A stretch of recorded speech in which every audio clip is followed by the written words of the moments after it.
지난주는 우리 김동환 집사님이 그리 우시더니만 제가 모르는 줄 알았죠, 집사님. 지난주에 그렇게 많이 우시더니만 제가 오늘 이렇게 눈물이 나네요. 김동환 집사님 모르셨을 거예요, 제가 보고 있다는 사실을. 그렇네요. 하여튼 뭐 주께서 우리에게 주시는 은혜대로 가는 것이고, 제가 아까 광고를 다 못했는데 우리 제가 없는 사이에 1월 첫 주는 제가 드리고 월요일 날 제가 출발하니까 김현철 목사님, 우리 중앙교회에서 6대 교구도 맡으셨던 걸로 아는데, 김현철 목사님이 1월과 2월 달 동안 제 설교를, 주일 설교를 맡아 주실 겁니다. 그 기간 동안 우리 수요 찬양 기도회는 잠시 그냥 배들 기도회로 다 대체를 좀 해주시면 감사하겠고요. 예. 그리고 또 이게 40일이 끝나고 나면 보식 기간이 있다 보니까 바로 복귀하기는 쉽지 않습니다. 예. 그래서 아마 3월 돼야지 제가 한 2주는 김현철 목사님 하시고 가능할 것 같습니다. 참고해 주시고요. 우리 다시 한번 서로 곁에 있는 분들 인사하실까요? 예수님의 이름으로 환영합니다. 예수님의 이름으로 사랑하고 축복합니다. 반갑습니다. 네, 오늘 말씀을 함께 보도록 하겠습니다. 오늘 말씀은 창세기 31장 13절 말씀, 한 절 말씀만 보면 됩니다. 자, 우리 다 함께 보겠습니다. 시작. 나는 베델 하나님이라. 내가 거기서 기둥에 기름을 붓고 거기서 내게 서원하였으니 지금 일어나 이곳을 떠나서 내 출생지로 돌아가라. 아멘. 네, 요즘 전 세계가 다시 소란스러워지고 있죠. 뭐 오미크론이다 하면서. 근데 겉으론 뭐 코로나 때문이라고 하지만 실상은 이 인간들의 탐욕과 이해감개가 아주 숨겨져 있는 이런 상황을 이용해서 이 사탄 마귀가 전 세계적으로 날뛰고 있는 상황입니다. 이런 암울한 상황 속에서 이 남은 자의 길을 가고자 하는 우리 행복한 다니엘 모든 성도님들이 힘써야 할 것이 무엇인지에 대해서 정말 깊은 묵상이 필요합니다. 그래서 오늘은 믿음의 선진 야곱을 통해 이 점에 대해 깊이 묵상하면서 함께 은혜를 나누도록 하겠습니다. 먼저 오늘 본문 말씀의 배경을 한번 보면요. 믿음의 선진 야곱은 쌍둥이 형에게 밀려서 둘째로 세상에 태어났습니다. 하지만 끝까지 이 천국의 장자가 되기를 힘써서 형의 장자의 명분과 축복을 자신의 것으로 만들었습니다. 우리가 다 아는 이야기죠. 하지만 이 일로 인해서 형의 미움을 받고 살해 위협까지 받게 됩니다. 아버지가 곧 돌아가실 테니까 그러면 내가 죽여버리겠다고 소문을 내고 다녔더랬습니다. 그러니 이제 큰일 났죠. 그래서 어머니의 고향 바다나람으로 피신을 가야 하는 신세가 되고 맙니다. 그 행로에 루스라는 곳에서 잠이 들게 되는데, 그곳에서 하늘까지 닿은 사닥다리, 그 원어로는 계단이라고도 되어 있긴 합니다. 이 사닥다리 위에서 말씀하시는 여호와 하나님을 뵙게 됩니다. 이 하나님은 야곱에게 그의 할아버지 아브라함 또 아버지 이삭에게 축복하셨던 것과 똑같은 약속을 주십니다. 그리고 이에 더해서 야곱이 어디로 가든지 그를 지키고 떠나지 아니하고 또 반드시 그를 이끌어서 고향 땅 가나안으로 다시 돌아오게 하시겠다고 약속까지 하셨습니다. 이 야곱은 잠에서 깨어 너무 놀라 이곳이 바로 하나님의 집, 하늘의 문이라고 생각합니다. 그래서 자신이 돌베개로 썼던 돌을 기둥으로 세워 돌단을 쌓고 그 위에 기름을 붓고 그곳을 베델, 하나님의 집이라고 이름을 지으면서 다음과 같이 서원했습니다. 서원은 맹세라는 거 아시죠? 하나님께 드리는 맹세. 함께 봅니다. 시작. 하나님이 나와 함께 계셔서 내가 가는 이 길에서 나를 지키시고 먹을 떡과 입을 옷을 주시어 내가 평안히 아버지 집으로 돌아가게 하시오면 여호와께서 나의 하나님이 되실 것이요 내가 기둥으로 세운 이 돌이 하나님의 집이 될 것이요 하나님께서 내게 주신 모든 것에서 10분의 1을 내가 반드시 하나님께 드리겠나이다 하였더라. 아멘. 자, 이 맹세를 끝내고 드디어 야곱은 바다나람에 도착해서 그곳에서 무려 20년을 살면서 4명의 아내와 또 11명의 자녀, 12명의 자녀, 또 엄청난 재산도 얻게 됩니다. 나중에 이제 행로에서 베냐민을 얻게 되니까 원래 13명이거든요. 자, 하지만 이 삼촌이자 장인이었던 라반과 처남들의 시기 때문에 앞으로 어찌해야 할지 깊은 고민에 빠지게 됩니다. 이때 하나님이 야곱의 꿈에 나타나서 말씀해 주십니다. 함께 볼까요? 시작. 나는 베델 하나님이라. 내가 거기서 기둥에 기름을 붓고 거기서 내게 서원하였으니 지금 일어나 이곳을 떠나서 내 출생지로 돌아가라. 네, 하나님은 지금 야곱에게 내가 너를 지키고 함께 할 테니 걱정하지 말고 고향으로 돌아가라고 하십니다. 이것이 바로 오늘 본문 말씀의 배경입니다. 그런데 여기서 우리가 알아야 할 중요한 포인트가 하나 있는데요. 뭐냐면 하나님은 출생지인 가나안으로 돌아가라 이렇게 말씀하셨다고 했는데, 그죠? 하지만 이거는 이게 사실은 야곱이 자기 아내들에게 나 하나님이 꿈에서 이렇게 말씀해 주셨다는 걸 옮기는 거거든요. 근데 주님이 이제 출생지로 돌아가라 이렇게 말씀을 하셨는지 아니면 베델로 돌아와라 하셨는지 몰라요. 그죠? 그런데 이제 하나님이 자기 자신을 앞에 형용사를 사용해서 베델 하나님이라고 하셨죠. 그죠? 그리고 좀 이따가 보면 전체적으로 주님이 가라고 하신 곳은 그냥 가나안 땅이 아니라 베델로 돌아오라라고 하신 말씀이었다는 것을 알 수 있습니다. 그러니까 사실은 베델이란 지역은 원래 없었습니다. 부스 땅이었는데 야곱이 꿈꾸고 여기 베델이다. 그리고 내가 돌아오면 여기가 하나님의 집 성전이 될 거다. 이렇게 소원하는 바람에 자기하고 하나님만 아는 이름이잖아요. 그죠? 근데 하나님이 자기로 호칭하시면서 베델 하나님이다. 이렇게 이야기하셨으니까 결국 야곱의 최종 목적지는 어디여야 된다는 겁니까? 주님이 베델로 올라와라. 이렇게 하셨다는 거죠. 자, 그런데 이런 베델을 향한 여정에 크게 두 가지 장애물이 나타납니다. 오늘 그것이 핵심인데요. 먼저 한번 보겠습니다. 시작. 자, 야곱의 형 에서 첫 번째 장애물입니다. 이 베델을 향해 갈 때 하나님은 야곱에게 나타나 내가 너를 지키고 함께 할 테니 걱정하지 말고 고향으로 돌아가라고 하셨댔죠. 또한 돌아가는 도중에 세상에 땅에서 하나님의 천군 천사의 군대를 만납니다. 그래서 마하나임이라고 하는 장소가 유명하죠. 아니, 이 땅에 우리 삶에서 여러분 천사 한번 만나기도 쉽지 않은데 천사들이 들판에 줄줄이 군대를 이루어가지고 야곱을 만나줍니다. 왜 그랬겠습니까? 바로 하나님이 이렇게 천군 천사로 너를 지키니까 걱정하지 말고 안심하고 가라는 겁니다. 그래서 그때 이제 야곱이 그 들판에다가 이름을 지어준 게 마하나임입니다. 하나님의 군대. 여기가 바로 만난 장소고 거기라고 지역명이 되었습니다. 이스라엘 실제 지역명이 있습니다. 그런 만큼 하나님이 안심을 시키신 거죠. 하지만 야곱은 에서가 400명의 사람들을 거느리고 오고 있다는 말을 듣자 앞에서 만난 천사며 하나님의 약속은 하나도 생각이 안 나고 그냥 무너지고 맙니다. 이 공포에 질려서 가족들 피난 계획도 세우고 형에게 엄청난 뇌물도 보내보는 등 전전긍긍 근심으로 이틀 밤낮을 자지 못하고 지새우죠. 그리고는 3일째 되는 날에 온 가족과 재산을 먼저 야복강 건너로 올려보내고 자기만 강가에 홀로 남아가지고 다시 밤을 지새고 있었습니다. 근심걱정이죠. 아마 야곱은 그냥 이대로 멀리 도망가고 싶은 심정이었을 겁니다.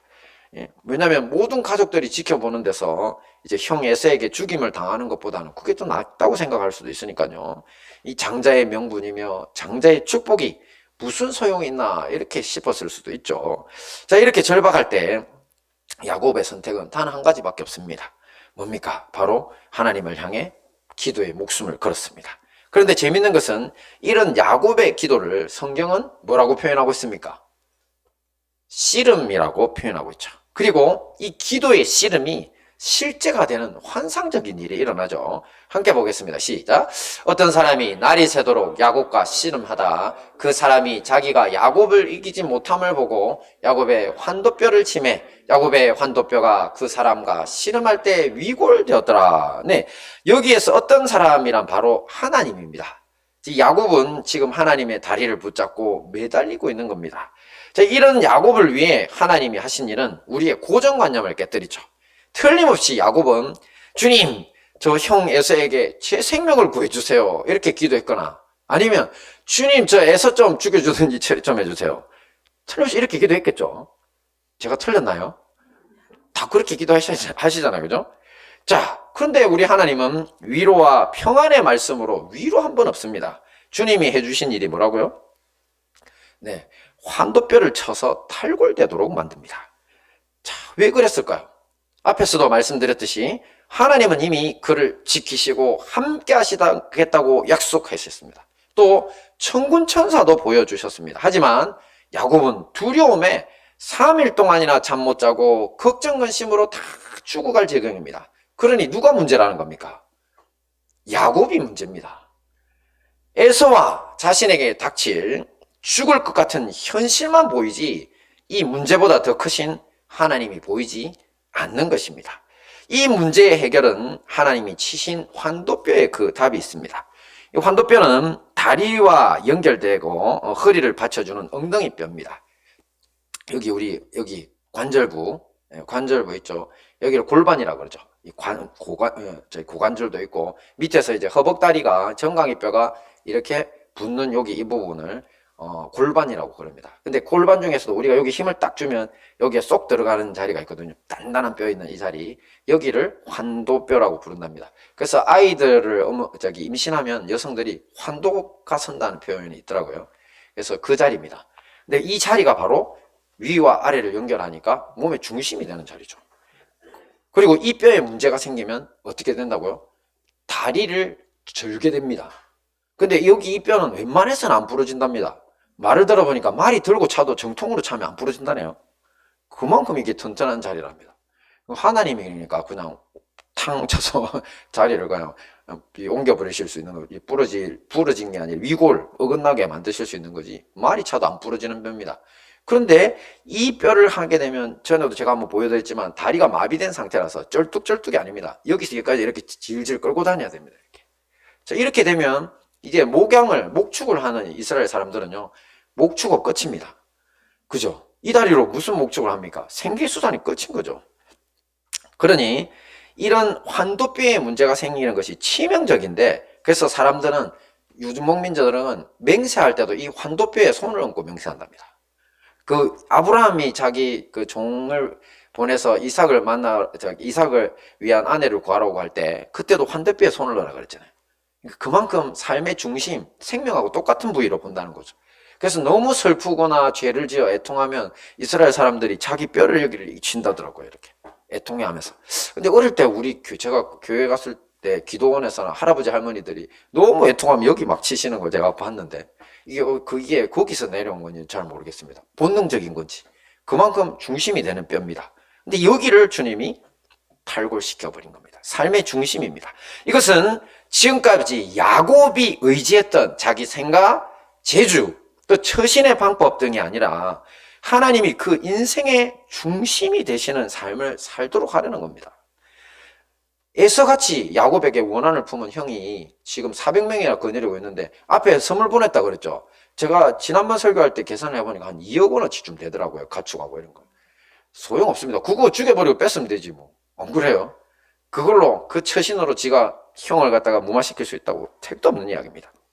그러니 주님께서 야곱의 생각의 중심, 살아온 방식의 중심을 탈골시켜 버리는 겁니다. 자, 그렇게 하면 어떻게 됩니까? 보통 인간은 그게 탈골되면 가치관이 무너졌으니까 죽어버리죠. 하지만 우리 하나님의 백성들은 하나님이 그 삶의 중심 자리를 대신 채우시는 겁니다. 이렇게 우리의 인간적인 의지와 중심이 깨질 때 하나님이 삶의 중심에 서시는 걸 볼 수 있습니다. 다른 말로 이런 걸 영안이 열렸다라고 하는 겁니다. 뭐 귀신이나 천사를 보는 그 자체가 영안의 본질이 아니고요. 우리 삶의 중심 되시는 주님을 보고 만질 수 있는 눈이 바로 영안의 본질이라는 겁니다. 그제서야 주님이 주신 약속을 붙잡고 참된 평안을 맛볼 수 있기 때문입니다. 이제 자기 중심이 깨진 야곱은 하나님을 제대로 볼 수 있게 됐습니다. 문제보다. 자, 이런 야곱을 향한 하나님의 축복은 이렇습니다. 함께 봅니다. 시작. 내 이름을 다시는 야곱이라 부를 것이 아니요 이스라엘이라 부를 것이니 이는 내가 하나님과 사람으로 더불어 겨루어 이겼음이니라. 여기서 하나님은 야곱에게 사람이 하나님을 씨름해서 이겼다고 했습니다. 하지만 사실이 아니죠. 야곱은 환도뼈가 위골되도록 얻어맞고 지금 다리만 붙잡고 못 가시게 말리는 게 단데 이게 무슨 하나님을 이겼다는 겁니다. 이겼다는 겁니까? 아니죠. 바로 하나님을 끈질기게 붙잡고 매달리는 이 기도의 모습 자체가 승리라고 인정해 주시는 거라는 겁니다. 그리고 하나님이 야곱에게 새로 쥐어주신 이스라엘이라고 하는 이 이름의 원래 의미도 중요합니다. 자, 이스라엘은요, 원래 하나님을 뜻하는 엘과 사라, 이 통치하다, 다루다, 힘을 가지다는 뜻을 가진 사라라는 단어의 합성어인데요. 그러면 이 두 개를 합하면 어떻게 됩니까? 이스라엘의 원래 의미는 하나님이 통치하신다, 하나님이 힘을 주신다는 뜻이 되는 겁니다. 이렇게 사기꾼으로까지 오해받던 야곱도 이제 하나님이 이스라엘이라는 명예로운 이름, 하나님이 너를 통치하시니까 걱정하지 마라, 하나님이 너한테 힘주니까 겁먹지 마라, 이런 이름으로 바꿔주셨다는 것이죠. 그래서 하나님을 붙잡고 끈질기게 매달려서 기도하는 사람, 하나님이 통치하는 사람, 하나님이 힘을 주시는 사람이라고 여러분도 불리게 된다는 겁니다. 자, 이 이후에 야곱은 하나님을 의지해서 자신을 원수로 여기던 형 에서에게 나갔죠. 나갔더니만 형이 어떻게 됐습니까? 자기 중심이 깨져버린 야곱을 보고는 그냥 붙잡고 울어버립니다. 그죠? 그리고는 모든 게 다 해결됐습니다. 기적이 일어난 거죠. 이렇게 우리는 남을, 내 원수를 부시려고 노력해서는 안 됩니다. 내가 내 중심이 부러지고 하나님으로 대체해야 될 때 내 인생이 바뀌고 원수도 친구가 되는, 원수에게서 환영받는 기적이 일어난다는 거죠.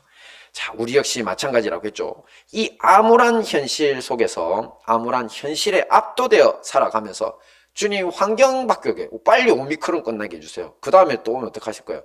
뭐 끝나게 해주세요. 소용없는 일입니다. 그건 때가 돼야 될 거고, 그리고 또 이미 끝난지도 모릅니다. 뭐 오미크론이 그렇게 전파력이 강한데 치명률 이야기는 별로 하지도 않잖아요. 그러니까 그런 환경만 보고 두려움에 떨지 말라는 겁니다.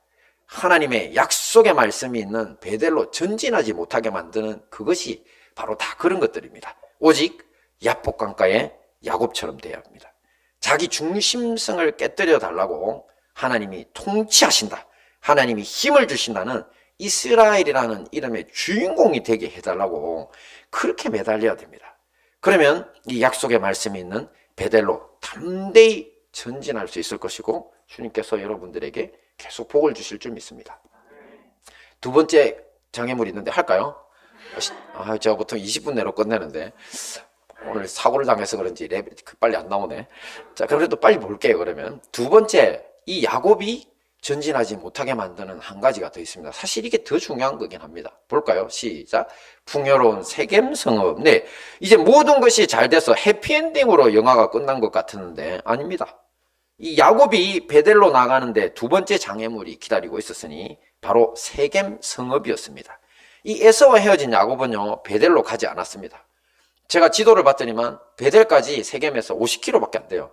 그래서 가족들 다 데리고 천천히 가면 한 3일 걸리는 길, 혼자 가면 뭐 하루 반? 그 정도 길에서 딱 멈춥니다. 그리고는 세겜성을 보니까 지금 사진 저기가 진짜 세겜성입니다. 현재 오늘날도 얼마나 들녘이 좋고 초원이 무성한지, 와, 이렇게 된 겁니다. 그러면서 그냥 거기에 눌러 앉아가지고 큰 돈을 주고 클라스인가 그걸 주고 눌러 앉아버립니다. 그리고 거기에다가 밭을 사고 집도 짓고 우리간도 짓고, 그래서 쑥꽃이라는 이름을 거기에다가 붙여가지고 얼마나 살았는지 아십니까? 성경에는 간단히 나와 있어요. 그 사건이 무려 10에서 15년 정도 산 것 같아요. 왜냐하면 앞에 에서를 만났을 때 자기 아이들이 유약하다 했거든요. 근데 쑥꽃에서 일어난 사건 때 애기들은 절대 저지를 수 없는 일이 일어나거든요. 그래서 계산상 10에서 한 15년 정도 그냥 눌러 살아버립니다. 자, 왜 그랬냐면 창세기 33장 18절을 봤더니만 야곱이 눌러 산 이유가 있더라고. 거기에는 그런 표현이 있습니다. 야곱이 평안히 가나안 땅 세겜 성읍에 이르렀다. 어떻게 해요? 평안히. 그게 문제입니다. 이제 에서라고 하는 큰 근심거리 사라졌습니다. 게다가 가진 거 너무 많습니다. 거부라니까요. 자, 야곱은 paddan-aram에서 그런 복을 받아 거부가 됐지만 사실은 삼촌 라반, 또 그 다음에 그 처남들, 처형들, 그 등살에 한 번도 누려본 적이 없습니다. 그죠? 마음 편할 날이 없었죠. 그리고 언젠가는 고향 땅 돌아가야 되는데 칼 갈고 있는 형아 때문에 늘 마음이 불편한데 이거 다 해결돼 버렸잖아요. 그죠? 그러니까 참 인간적으로 볼 때 그도 안락함을 누리고 싶었을 겁니다. 그래서 야곱은 베델로 가지 않습니다. 곧바로 세겜에 그냥 정착해버립니다. 그런데 그게 마음에 얼마나 찔렸든지 찔렸겠죠. 그래가지고 그 밭에다가 제단을 하나 만듭니다. 그래 놓고는 거기다가 제단의 이름을 엘 엘로헤 이스라엘, 하나님, 이스라엘의 하나님. 자, 어떻습니까? 엄청 멋진 그 예배인 것 같죠? 그런데 이건 멋진 예배 아닙니다. 아름다운 신앙 고백도 아니고요. 왜? 하나님이 가라고 지시하신 곳이 바로 곁에 있는데 안 가잖아요. 응? 자기 좋은데 자리 잡고 앉아가지고 나는 여기 좋다. 여기서 그냥 살래. 여기가 제일 안락한 곳인데 뭐. 주님이 주신 축복이야 이러면서. 그러면서 예배드리고 신났죠. 자, 그러면서 하나님이 지시하시지 않은 곳에 살고 있습니다. 오직 자신의 편안한 삶만을 위한 장소가 바로 저기 숲곳이었던 겁니다. 짐승의 우리라고 불렀죠. 자기들도 짐승처럼 살았습니다. 제가 볼 때. 결정적인 순종이 없으니까 절대 온전한 예배라고 볼 수 없습니다. 이렇게 60만이 안락한 곳에서 10여 년을 살던 어느 날 우리가 당하는 큰 위기의 날을 맞게 됩니다. 자녀들 중에 유일한 딸이었던 디나가 세겜성에 갔다가 그 땅의 주장인 하몰의 아들 세겜에게 성폭행을 당하고 맙니다. 엎친 데 덮친 경우로 세겜은 자신의 과오를 반성합니다. 그러면서 디나를 아내로 맡게 해주세요. 원하는 돈이란 돈은 다 드릴게요 했는데 근데 야곱의 아들들은 거짓말로 속입니다. 왜? 죽여버리려고.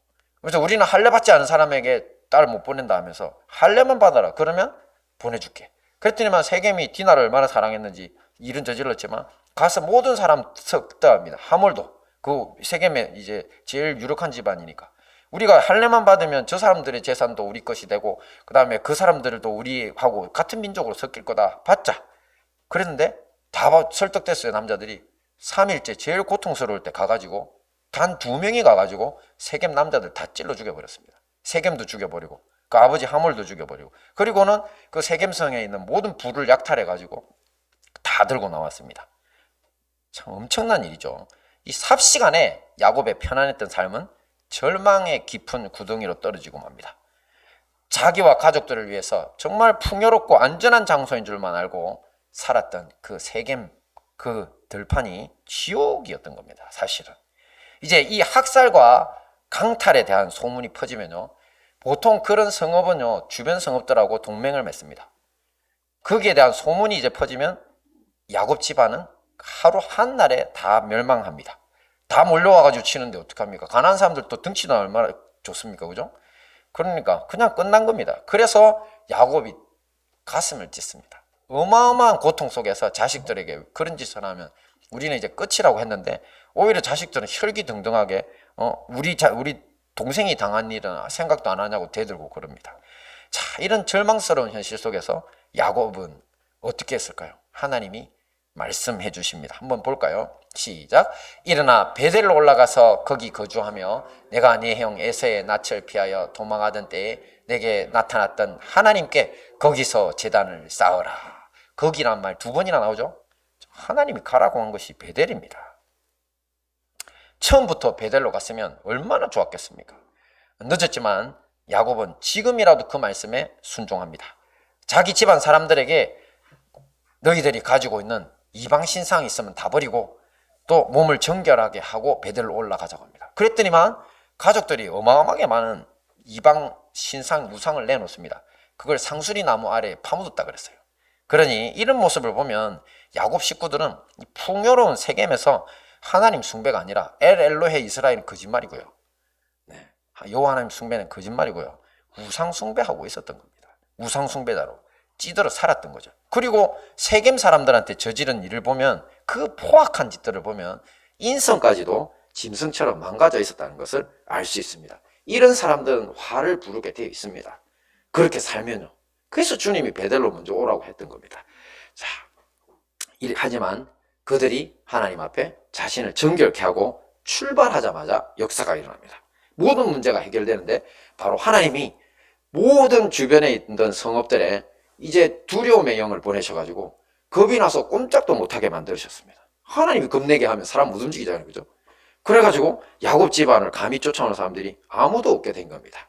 하나님은 다시 한번 베델에서 야곱을 만나 축복하십니다. 물론 그 내용의 핵심은 30여 년 전 베델에서 처음 약속하셨던 것과 동일합니다. 하지만 가장 먼저 하신 말씀은 이렇습니다. 같이 봅니다. 시작. 내 이름이 야곱이지만은 내 이름을 다시는 야곱이라 부르지 않겠고 이스라엘이 내 이름이 되리라.